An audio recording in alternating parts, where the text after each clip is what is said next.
우리 한 절씩 합독해서 읽도록 하겠습니다. 다 같이 읽겠습니다. 오직 성령의 열매는 사랑과 희락과 화평과 오래 참음과 자비와 양선과 충성과 온유와 절제니 이 같은 것을 금지할 법이 없느니라. 그리스도 예수의 사람들은 육체와 함께 그 정욕과 탐심을 십자가에 못 박았느니라. 아멘. 네, 거기까지만 읽겠습니다. 24절까지. 자, 우리 옆에 사람에게 축복합시다.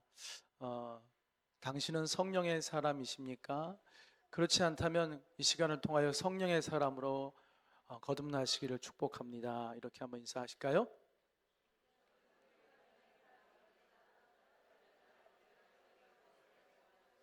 네, 아멘.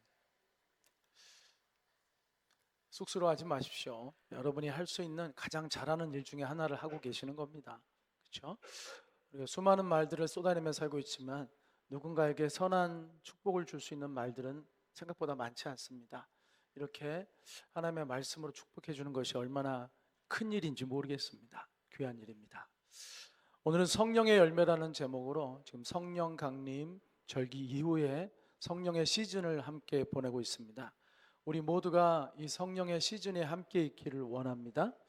지금 계절적으로는 여름에 이제 훅 들어갔죠. 덥지 않습니까? 저도 앞에 있으면 좀 많이 더워요. 여름이라. 바깥에 나가도 땡볕이죠. 여름이라는 시즌을 살아가고 있는 거예요. 땀이 나고 에어컨을 때로는 틀어야 되고 자꾸 찬물을 마시게 되고 수박이 그립고 또 이렇게 청량감이 그리운 그런 시즌이에요. 왜냐? 여름이기 때문이죠. 겨울에는 그러지 않아요.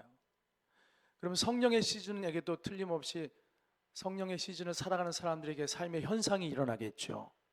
그게 우리들에게 있기를 소망하는 겁니다. 지금 성령의 시즌을 살고 있기 때문에 이 시즌에 겪게 되는 일들을 겪게 되기를 바란다는 거예요. 겨울에는 추위를 겪게 되듯이 여름에는 아름다운 꽃을 보는 일을 겪게 되듯이 성령의 시즌에는 성령의 시즌에 어울리는 일들을 겪을 수밖에 없고 겪어야만 합니다. 그렇지 않으면 겨울을 살지 않고 여름을 살지 않고 계절을 살지 않는 자칫하면 죽은 자와 같이 될 수 있기 때문이죠. 옆에 사람 눈을 똑바로 쳐다보면서 아까 해보라고 그랬더니 막 눈을 피하면서 잠깐 보고 딴 데 봐요. 왜 그래요? 옆에 사람, 왜냐하면 눈은 그 영혼의 창문이라고 하잖아요. 그 눈에다가 이 축복의 말씀을 그 창문 너머로 창문을 통하여서 보내주는 거예요. 성령의 시즌을 살아가시는 성령의 사람 되시길 축복합니다. 영혼의 창문으로 넣어주세요.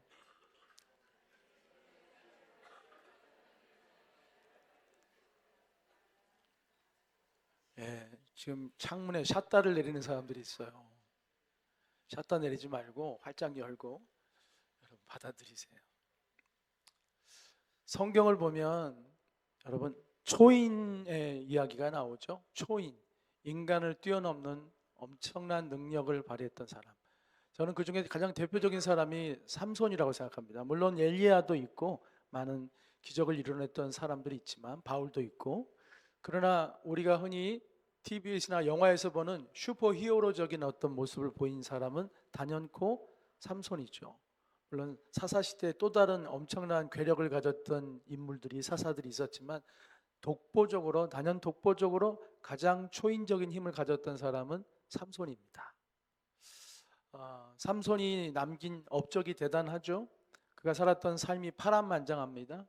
사자를 찢어 죽이기도 하고 기둥을 밀어가지고 3천 명을 한꺼번에 블레스 사람들을 죽이기도 하고 여우의 꼬리를 묶어서 300마리를 꼬리를 묶어서 횃불을 달아가지고 블레셋 사람들의 밭을 홀라당 다 태워버리기도 하고 그냥 한 번만 주먹을 휘두르면 다 나가 떨어지는 거죠. 그리고 성문을 갖다가 뜯어가지고 등에 지고 언덕을 올라가는 그런 어마어마한 괴력을 가졌던 사람이죠. 청소년 때나 어렸을 때 아동부 때 이런 얘기를 들으면 너무 신이 났어요. 너무 재밌었고 와 삼손 부럽다 막 이런 생각을 많이 했죠. 그러나 이제 어른이 되어서 삼손을 보면 삼손이 한 일은 참 엄청나지만 참 안타까운 인생을 살았구나라는 생각을 하죠.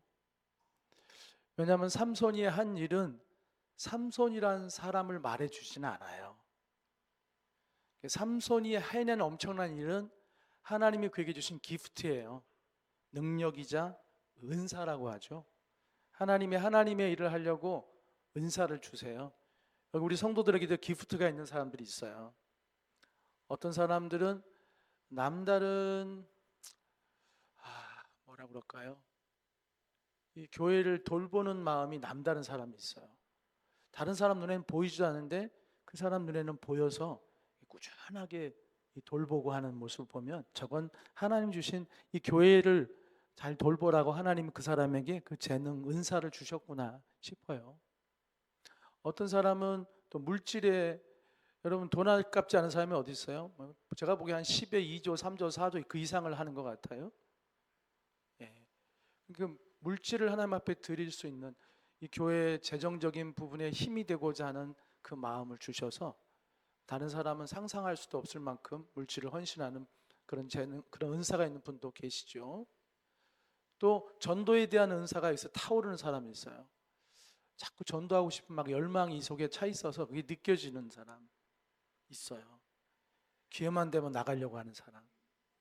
하여튼 자기에게 보내진 사람한테는 어떻게든 전도하고 싶은 마음이 타오르는 사람. 은사예요. 은사. 여러분에게는 어떤 은사가 있을까요? 제가 다 일일이 말씀드리지 않았지만 한 분 한 분 다 은사가 있을 줄입니다. 왜냐하면 하나님은 은사를 주어서 하나님의 교회를 교회답게 만드는 일을 하시거든요. 한 사람으로 교회가 되지 않아요. 저에게는 어떤 은사를 주셨을까요? 여러분이 말씀을 전해야 되기 때문에 말씀의 은사를 저에게 주세요. 하지만 더 주시기를 간구하고 있죠. 관통하는 말씀, 삶을 관통하고 영혼을 관통하는 거기에 이르기까지 하나님 은혜를 달라고 기도하고 있는데, 어쨌든 매일 새벽마다 설교하고 수요예배, 금요예배, 주일예배 설교하는 게 쉬운 건 아니에요. 쉽게 보지 마세요. 언제가 제가 안수 집사님들에게 얘기해봤어요. 저랑 일주일만 바꿔볼래요? 그랬더니 뭐라고 그럴게요? 그렇게 했을까요? 안 하겠다고 고개짓을 이렇게 하더라고요. 어렵습니다. 왜냐하면 하나님이 주시지 않으면 숨 막히는 일이에요. 가슴 떨리고 애간장이 녹는 일이에요. 그리고 후폭풍도 장난이 아니에요. 마음이 무거워지기도 하고 괴롭기도 하고 그런 일입니다. 어쨌든 하나님이 은사를 주셔서 하게 하시는 거예요. 여러분 잊지 마십시다. 은사와 성품은 별개라는 거. 삼손에게 엄청난 은사가 나타났어요. 아무도 흉내낼 수 없는 괴력을 가지고 대적들을 한 방에 제압할 수 있는 어마어마한 은사가 나타났지만 그는 여전히 충동적이고 여전히 자기 육체의 욕망대로 움직이는 그런 사람, 자기를 조절할 줄 모르는, 절제할 줄 모르는 사람, 그리고 정욕이 불타오르는 사람, 그리고 하나님이 주신 말씀들을 삼손이 나실인이에요. 어려서부터 구별된 사람. 근데 나실인이 지켜야 될 규례들이 있거든요. 시체도 가까이 하면 안 되고 포도주도 독주도 가까이 하면 안 되고 그렇잖아요. 근데 그런 걸 다 어겨요. 그러니까 이거는 하나님 앞에 성숙한 사람이라고 볼 수 있는 면이 없습니다. 근데 은사가 있어요. 예전에 한월산에 이아무개 목사님이라고 계셨어요. 아주 대단했죠. 한월산에 가서 방언을 못 받으면 개도 방언을 받는다고 그랬는데 한월산 기도원에 가서 방언 못 받으면 욕 먹었어요. 그만큼 하나님의 능력이 강력하게 나타났었죠, 한때. 그때 그 주 강사였던 목사님이 설교 시간에 욕을 잘하셨어요. 2년 전연하면서. 그래도 그 하나님의 권세가 너무 컸기 때문에, 은사가 강했기 때문에 그게 흉이 되지 않았어요. 오히려 그걸 통해 사람들이 더 마음을 열고 더 하나님 앞에 은혜를 받았죠. 은사가 너무 강력했기 때문에 그 인격적인 그런 부분에서, 언어적인 부분에서 결함이 덮어졌지만 그렇다고 해서 그분이 성숙하다고 말할 수는 없어요. 하나님이 쓰시는 은사가 강력하게 나타났을 따름이지 그분이 예수님 닮은 사람이라고 말할 수는 없다는 거죠.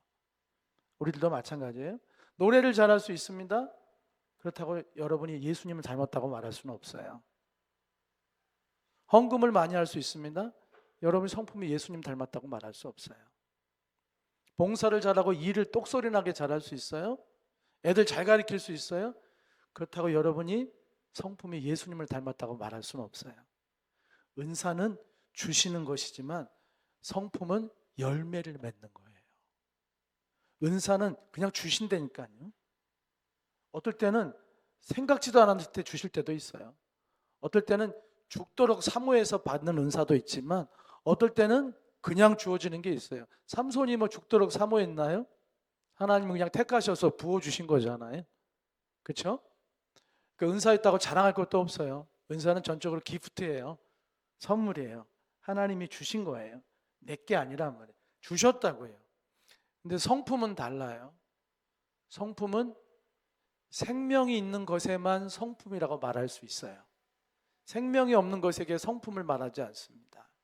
살아있는 존재에게 성품을 말할 수 있어요. 성품은 열매입니다. 생명이 있기에 생명이 자라게 하고 자라게 해서 꽃을 피우기도 하고 그 다음에 작은 열매가 맺기도 하고 좀 부실한 열매가 맺기도 하고 언젠가는 탐스러운 큰 열매가 맺어지기도 하죠. 생명이 있기 때문에 가능한 일입니다. 오늘 왜 이 은사와 성품 얘기를 하냐면은 성령의 열매는 성도의 성도라고 그랬습니다. 여러분의 성품이 아니라 성도의 성품이기 때문에 그렇습니다. 성령의 열매는 성도의 성품이에요. 이 함께 읽으신 성령의 열매라는 이 내용이 담겨 있는 게 갈라디아서 아닙니까? 바울이라는 사도가 갈라디아의 교회에 보낸 편지예요. 갈라디아의 교인들이 어떤 상태였냐면은 복음을 통해 예수님을 만났음에도 불구하고 이 사람들이 여전히 율법을 지킴으로 안정감을 얻으려고 했다는 거예요. 그러니까 여러분 여기 오신 분들 중에서 여기 오면은 교회 안 오면 불안하기 때문에 오신 분들이 있을 수도 있어요. 교회 안 오면 문제가 복잡해져. 부모하고도 갈등이 생기고 왠지 좀 어수선해져. 그런 게 싫어서 내가 언젠가 자유를 얻을 때까지는 그냥 일단 와주는 거죠. 율법이라고 하는 거예요. 율법. 내가 안수 집사인데 교회 가야지. 내가 권사인데 그 새벽 기도 가서 얼굴은 비춰야지. 이게 율법이란 말이에요. 율법. 이거 재정부원들이 다 볼 텐데 헌금 11조는 내야지. 율법. 뭔가의 그 틀 안에서 해야 된다는 그 압박을 받는 거죠. 그래서 갈라디아 교인들은 여전히 율법을 지키려고 했단 말이에요. 바울이 놀라운 얘기를 해줍니다. 그러지 말라는 거예요. 그러지 말라고 하면서 너희는 이제 성령으로 사는 사람이 되라고 말씀하시는 거예요.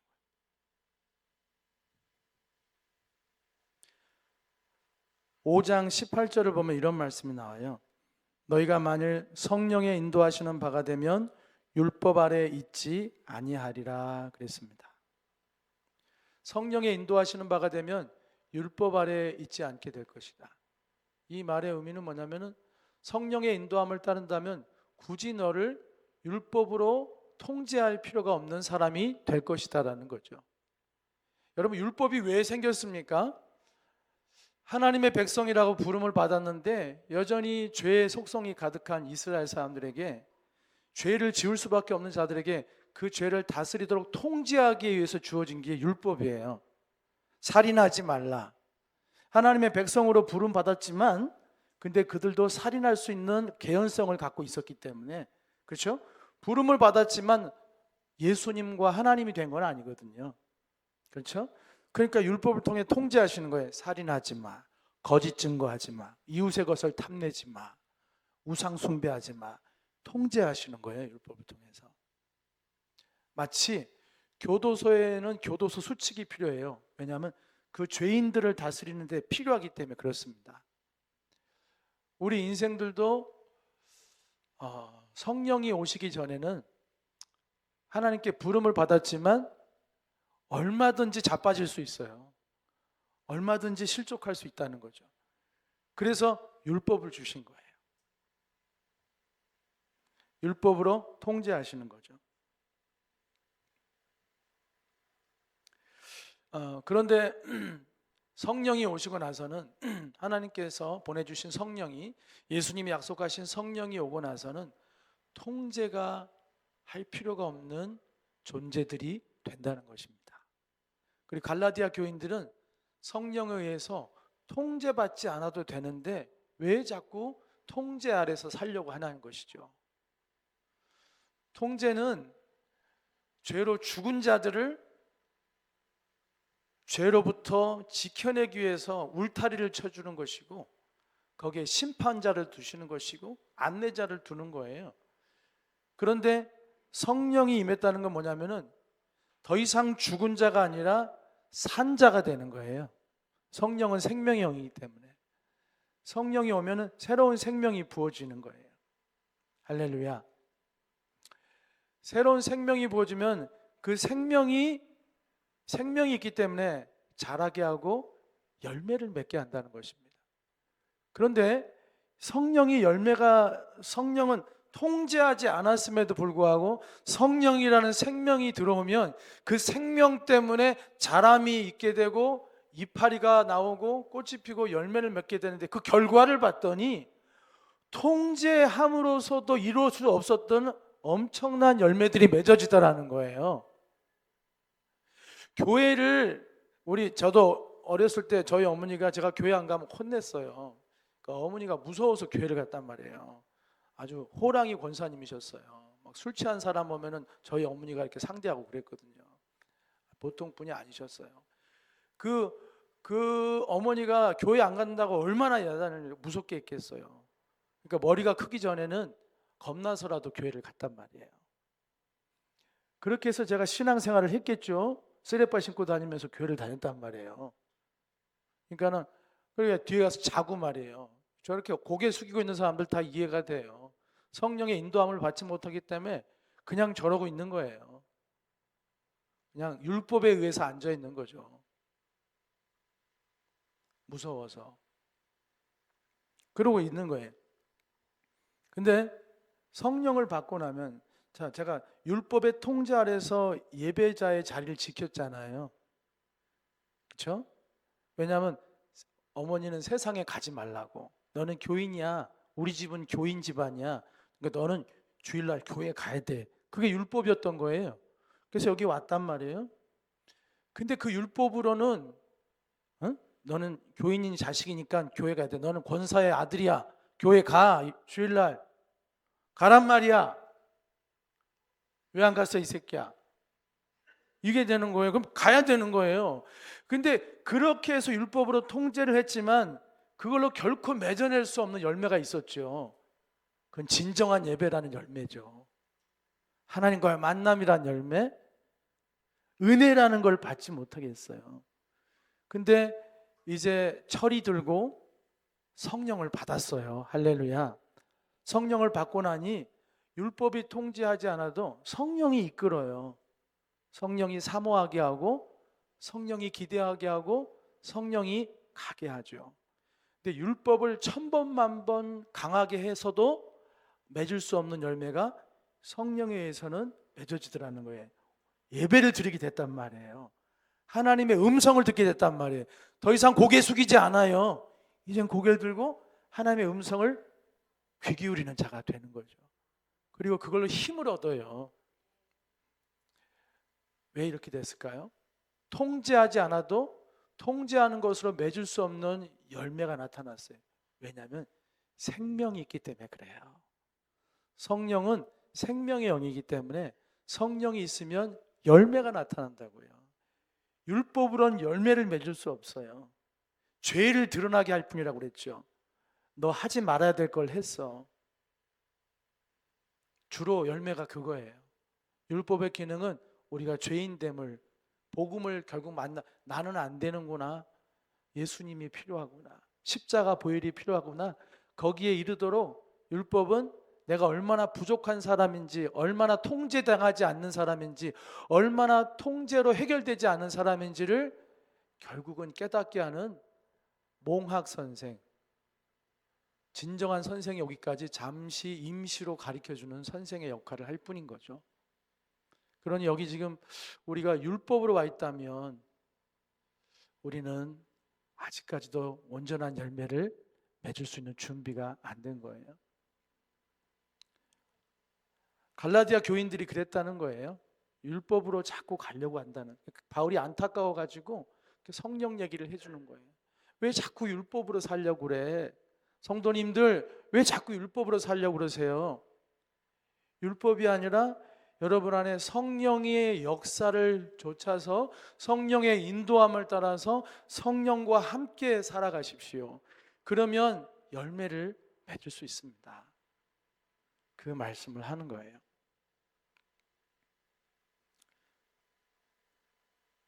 그래서 성령의 열매를 맺는다는 것은 더 이상 율법이 나를 끌고 가게 두지 아니하고 성령께서, 생명의 성령이 나를 이끌어 가도록 나를 그분께 내어드리는 사람이 되는 것입니다. 어떻습니까? 하지 말아야 돼, 해야 돼라는 어떤 통제에 의해서 가고 싶은 사람입니까? 아니면 내 안에서 하나님이 보내주신, 예수님이 약속하신 생명의 성령이 내 안에서 나를 도우시고 인도해 가시는 그것을 따라가는 성령의 사람이 되고 싶으십니까? 한번 대답해 보시죠. 성령의 사람이 되고 싶습니까? 네. 더 이상 율법을 따라 사는 사람이 아니라 정말 성령에 이끌려 살아가는 사람이 되고 싶습니까? 율법은 뭘 몰랐을 때 있는 거예요. 그러나 이제 뭐 알고 나면은 성령을 따라가는 거죠.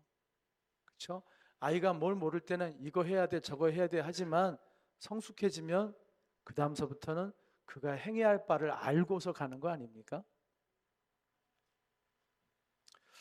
오늘 성령의 열매는 대개 9가지로 여기 기록되어 있습니다. 9가지로 기록되어 있는데 한 가지 주목할 부분은 뭐냐면 22절이죠. 오직 성령의 열매는 이렇게 말하고 있어요. 근데 이 열매는 이게 프루트 이렇게 하지 않아요. 성령의 열매들, 이 뒤에 9가지가 나오잖아요. 사랑, 희락, 화평 이렇게 쫙 9가지가 나오잖아요. 그러면 성령의 열매들은 이렇게 되는데 단수로 써요. 성령의 열매는 이렇게 말해요. 좀 이상하죠. 영어라는 게 되게 앞뒤가 선명해서 이게 안 맞는 거를 잘 견디기 어려워하는 부분이 있거든요. 앞에가 주어가 복수이면 뒤도 복수가 돼야 되고 이게 딱 맞아떨어지는 그런 구조의 언어란 말이에요. 근데 뒤에 나오는 건 복수로 9개가 나왔는데 앞에 주어는 단수로 나왔단 말이에요. 이게 사실 말이 안 되는 거예요. 이 얘기는 이걸 이해하려면은 뒤에 9개가 하나이라고 그래야만 이게 영어 문법상 맞는 거예요. 그러면 성령의 열매는 9가지가 아니라 1개란 얘기예요. 우리가 사랑도 얘기하죠. 한번 생각해 볼까요? 사랑. 그 다음에 뭐가 있죠? 예, 큰 소리로 얘기해 봐요. 희락이죠. 기쁨이잖아요. 기쁨. 그 다음에 또 화평, 피스. 그렇죠? 평화를 누리는. 그 다음에 오래 참도 있죠. 그 다음에 또 자비도 있고. 그 다음에 양선이 뭐예요? 양산은 알겠는데 양선은 잘 모르겠어요. 양선 뭐예요? 양선? 작은 양산인가요? 굿니스라고 나와 있죠. 선한 일을 하는 거죠. 선한 일. 좀 말이 어려워서 설명합니다. 양선. 그 다음에 충성. 그 다음에 온유가 있고요. 그 다음에 절제. 9가지지 않습니까? 근데 성령의 열매라고 딱 한 가지처럼 말했어요. 그것은 뭐냐면은 여러분 쉽게 이렇게 생각해 봅시다. 여러분 이제 포도가 열리지 않습니까? 그죠? 포도가 이렇게 열리면 포도송이가 이렇게 탐스럽게 열리잖아요. 그 포도송이 하나가 여러 개의 포도알로 이루어져 있잖아요. 그렇죠? 그게 다 하나로 묶여 있단 말이에요. 그 하나하나가 어떤 것은 더 큰 게 있고 좀 작은 것도 있을 수 있잖아요. 그럼에도 불구하고 이건 하나의 포도인 거죠. 빛이 여러분 이렇게 프리즘을 통과하면, 우리 초등학교 때 과학 실험하면 통과하면은 이렇게 7가지 색으로 쫙 이렇게 분산되잖아요. 색깔이 다양하게 착 퍼지잖아요. 하나의 빛이 들어갔다가 여러 가지 색으로 확 퍼지죠. 그것처럼 성령의 열매는 사실 여러 개인 것 같지만 하나인 거죠. 이것을 이해하기 쉽게 생각한다면은 고린도전서 13장을 보면 사랑을 말하지 않습니까? 구조가 비슷해요. 거기도 사랑이 나오죠? 사랑은 언제나 오래 참고. 사랑을 그렇게도 말하고 있어요. 사랑은 온유하다라고 말하고, 사랑은 무례히 행치도 않는다고 말하죠. 자기를 자랑도 하지 않고 시기도 하지 않는다고 그랬죠. 모든 것을 견디며 모든 것을 바라며 모든 것을 참는다는 것도 다 사랑 안에 포함되지 않습니까? 왜 그걸 인내라고 말하지 않을까요? 왜 그걸 시기하고 자기 자랑이라고 말하지 않을까요? 이 모든 것이 사랑이라는 것 안에 담겨 있는 하나의 속성이기 때문에 그런 거예요. 그 성령의 열매는 우리가 이렇게 얘기할 수 있어요. 저 성령의 열매가 저는 아직 온유 단계에 멈췄어요. 저는 온유는 맺어요. 저는 잘 승질 안 내요. 저는 그런 거 보면 저는 온유의 열매는 맺는 것 같아요. 저는 두루두루 잘 지내요. 저는 화평 열매는 맺었어요. 근데 다른 열매는 못 맺어요. 그런 게 아니란 말이에요. 왜냐하면 이건 하나기 때문에. 그러니까는 내가 성령의 인도하심을 더 겸손하게 따르면은 이 모든 것들이 같이 나타나는 것이지, 저는 아직 온유 단계에 머물러 있는 것 같아요. 조금 더 성장해야 돼요. 그런 것이 아니에요. 성령은 이 모든 것을 얼마든지 한꺼번에 주실 수 있는 분이에요. 성령은 우리를 온유하게도 하시고 절제하게도, 동시에 절제하게도 하시며 동시에 기뻐하게도 하시고 동시에 충성하게도 하시는 분이에요. 다 들어있다는 거예요. 저는 아직 5가지밖에 안 됐어요. 5가지 열매밖에 못 맺었어요가 아닌 거예요. 다 성령님 우리에게 열매를 주신다는 것. 근데 첫 번째가 뭐로 나와 있어요? 첫 번째 성령의 열매를 사랑이라고 말하지 않습니까? 그래서 어떤 이들은 이렇게도 해석을 합니다. 결국 성령의 9가지 열매는 사랑 안에서 다 나타나는 것이다. 성령은 결국 하나님의 사랑을 알게 하는 것이고 예수님의 사랑을 알게 하는 것이고 또 그 사랑으로 살아내게 하시는 영이기 때문에 성령은 사랑이다. 그리고 그 사랑을 중심으로 모든 것이 이루어지는 거다. 희락이란 게 뭘까요? 사랑 안에서 기뻐하는 것. 그럼 사랑은 기쁘게 하는 것입니다. 할렐루야. 누구는 사랑은 눈물의 씨앗이라고도 하지만 눈물의 씨앗 이전에 사랑은 기쁨이죠. 그렇죠? 사랑은 기쁨이다. 화평은 뭐예요? 관계성 안에서 사랑을 이루어가는 거죠. 그게 화평이에요. 하나님과의 관계 안에서 사랑을 이루고 이웃과의 관계에서 사랑을 이루면 그게 화평의 모습으로 드러나는 거죠. 오래 참음은 뭘까요? 사랑을 시간 안에서 이루어가는 거죠. 잠깐 동안 하는 게 아니라 오래 참다는 것은 시간 안에서 그 사랑을 이루어가는 거예요. 결국 오래 참음조차도 사랑으로 표현될 수 있는 것이다. 절제는 뭐예요? 자신을 향한 사랑이죠. 자신을 사랑하기에 더 이상 넘지 말아야 할 선을 넘지 않는 거죠. 그 이상을 넘으면 자신을 해치는 것인 줄 알기에 절제는 자신을 사랑하는 또 다른 표현이 되는 것입니다. 또 뭐가 있습니까? 충성은 사랑의 지속성이죠. 잠깐 사랑하고 마는 게 아니라 끝까지 사랑하는 지속성을 하나님 앞에 그 사랑을 끝까지 지속하는 것. 일시적인 게 아니라 그게 충성이고 서로에 대해서도 그 사랑을 끝까지 지켜가는 것이 서로에 대한 충성이 되겠죠. 교회에 대해서도 마찬가지고 교회를 사랑하되 잠깐 사랑하다 버리는 게 아니라 끝까지. 이 얘기는 참 의미 있는 것 같아요. 교회를 끝까지 사랑하기는 쉽지 않습니다. 요즘 같은 시대 교회는 얼마든지 바꿀 수 있는 곳이기도 하고 끝까지 교회를 지킬 수 있는 그것이 충성의 한 모습일 것입니다. 자, 이렇게 9가지라고 말했지만 결국엔 한 가지다. 그러니 9가지를 다 맺으려고 애쓰지 말고 어디에 집중하라고요? 그래요. 나는 절제가 부족하니까 절제 훈련을 더 할 거야. 그게 아니라 성령의 인도함을 더 사모하시면 절제라는 또 다른 포도송이 알맹이 하나가 더 얼마든지 성장할 수 있다는 것이죠. 다른 사람하고 잘 지내고 싶으면 인간관계 훈련하지 마시고 성령님께 더 귀를 기울이고 민감하면 그러면 무슨 일이 생기냐면은 나만 억울했었는데 나만 열받았는데 성령님이 그 사람의 마음을 내게 전해주기도 해요. 그 사람이 얼마나 불쌍한 사람인지, 그 사람이 얼마나 힘들어하는지, 그 사람이 왜 그렇게 행동했는지도 나에게 알려주세요. 성령님은 그런 일을 하신다니까요. 그렇게 해서 우리가 화평하게 만들어요. 손 내밀게 만들고. 절제처럼 어려운 게 어디 있겠어요?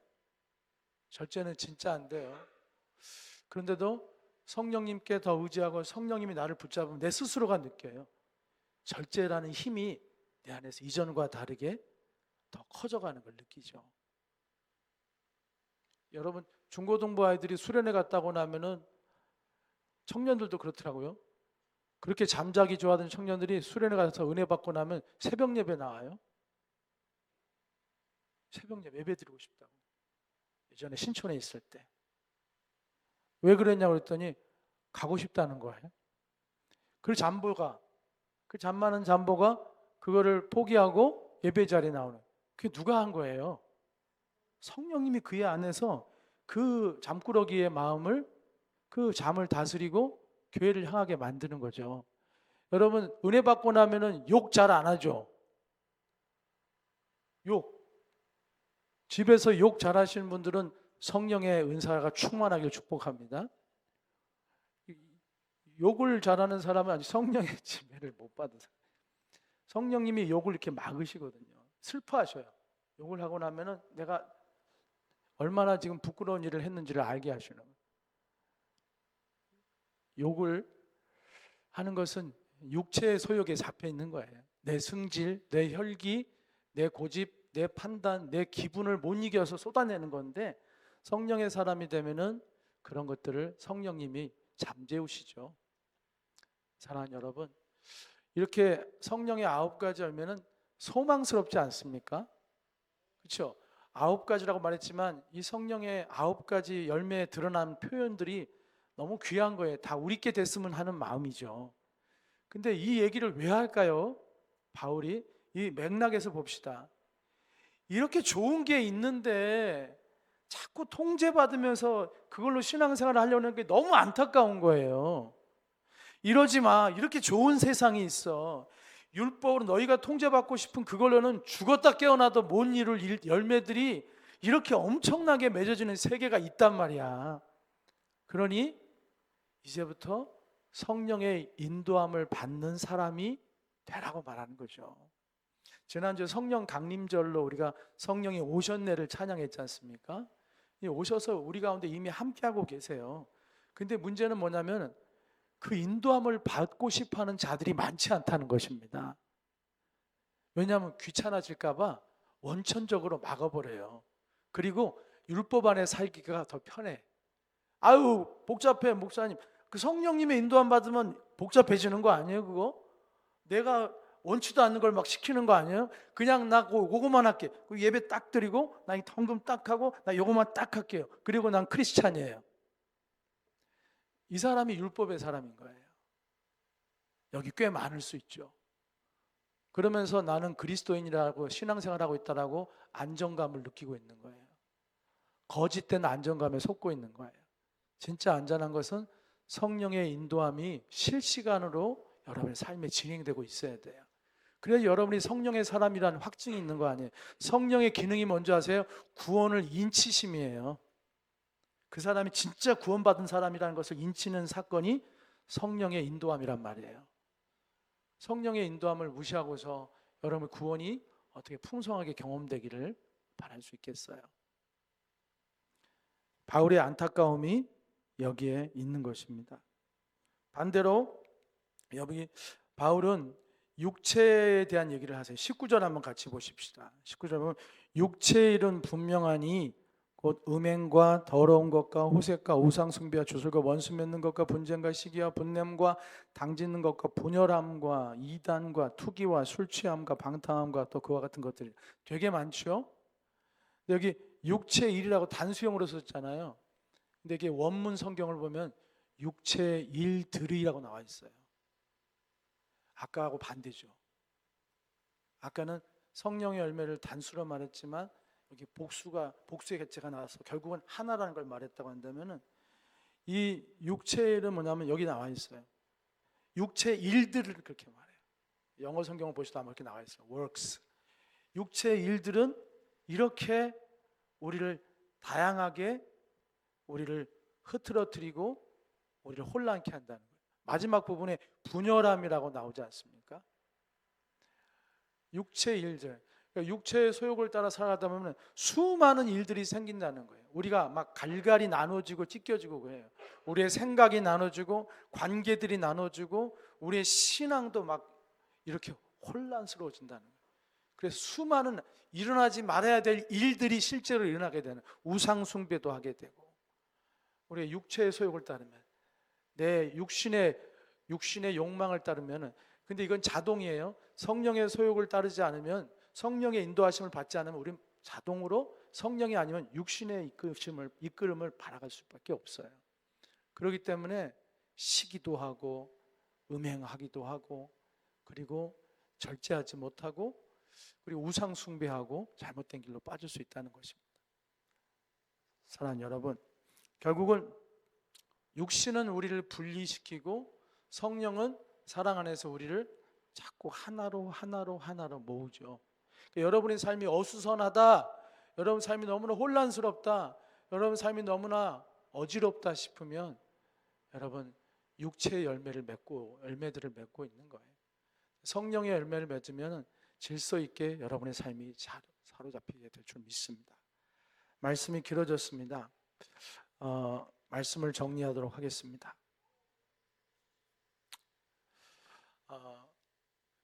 우리는 율법을 통해서 우리를 자신을 관리할 수는 있습니다. 그러나 그 관리는 하나님이 기뻐하시는 거기에까지 이르지는 못할 것입니다. 하나님은 열매를 원하십니다. 하나님은 통제받는 자가 아니라 생명 안에서 자유한 자를 원하세요. 억압돼서 떠밀려가는 신앙을 기뻐하시기보다는 성령의 이끌림을 받고 그 안에서 즐거워하고 열매를 맺는 자들을 원하십니다. 이제 한 주가 또 시작이 됩니다. 저와 여러분이 이 한 주를 그전처럼 살 수도 있겠지만 성령의 인도하심을 경험하면서 살 수도 있다고 믿습니다. 저와 여러분이 성령님을 향하여 안테나를 이렇게 뽑아서 올렸으면 좋겠습니다.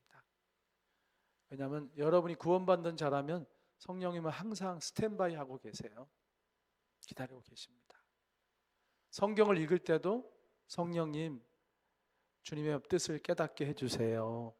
그렇게 하고 성경을 읽으시고 성령님이 오늘 내게 말씀하실 거라고 믿고 그렇게 하시면 그 성경에서 여러분에게 주시는 하나님의 음성이 잘 들릴 거예요. 사람들을 만날 때도 성령님, 내 승질대로 내 생각대로 가지 않게 하시고 성령님의 음성을 듣게 해주시고 무엇을 해야 할지 알려주세요.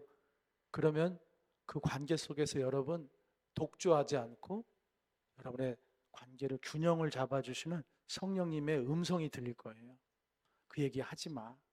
이런 거 느낄 때가 많거든요. 막 이렇게 솟아오를 때가 있는데 하지 마. 이렇게 느낄 때가 있어요. 하지 마.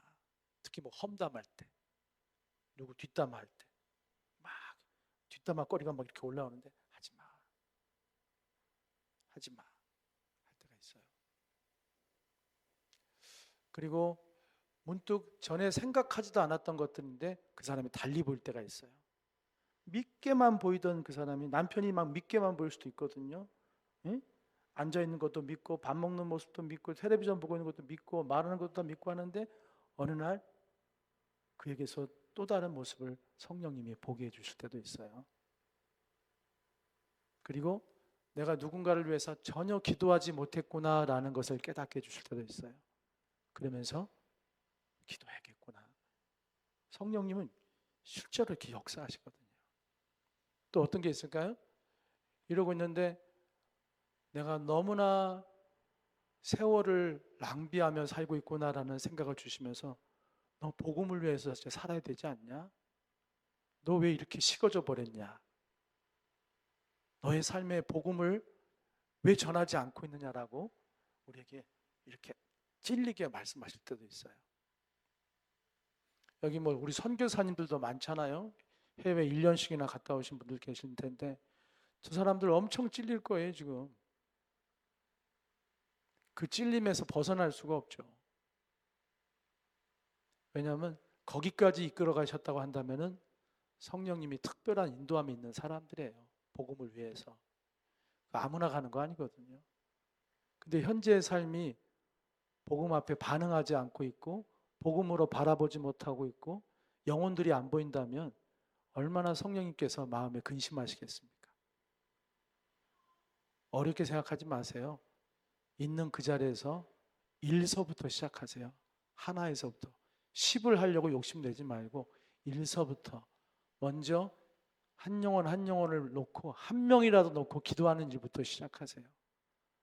여러분 영혼의 주변에 한 영혼이라도 이 사람 주님이 붙여준 사람이라고 믿거든 그 사람을 놓고 간절히 기도하는 것부터 일단 시작하세요. 성령님의 특징이 뭔지 아세요? 하나님의 일이 다 그래요. 하면 할수록 깊어지게 하세요. 말씀을 자꾸 보시잖아요. 자꾸 보시면 그 사람에게 말씀을 더 깊이 열어주세요. 전도를 자꾸 하잖아요. 그러면 더 영혼에 대한 마음을 더 부어주시고 사람도 더 붙여주세요. 기도를 자꾸 하시잖아요. 더 기도의 깊은 세계로 인도하세요. 하나님은 은혜를 구하는 자에게 더 부어주시는 분이세요.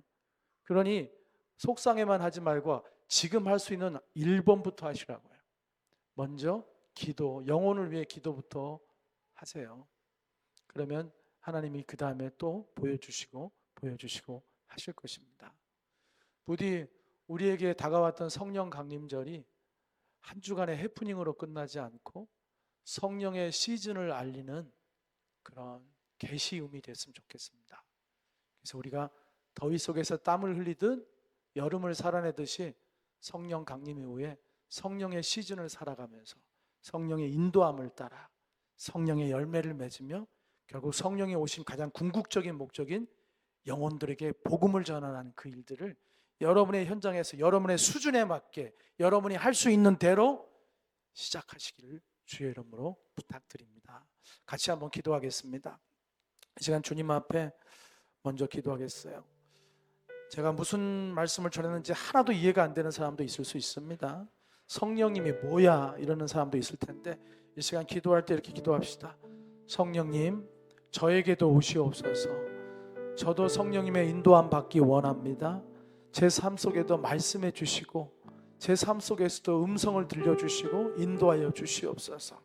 우리 간절히 성령님을 초청하고 그 인도함을 따라 살고 싶다는 여러분의 진심 어린 고백을 하나님께 드리기를 바랍니다. 그 고백 하나님이 받으시고 성령께서 여러분과 함께 해주실 줄 믿습니다. 우리 한 1, 2분간 같이 기도하도록 하겠습니다. 다 같이 기도합니다. 할렐루야.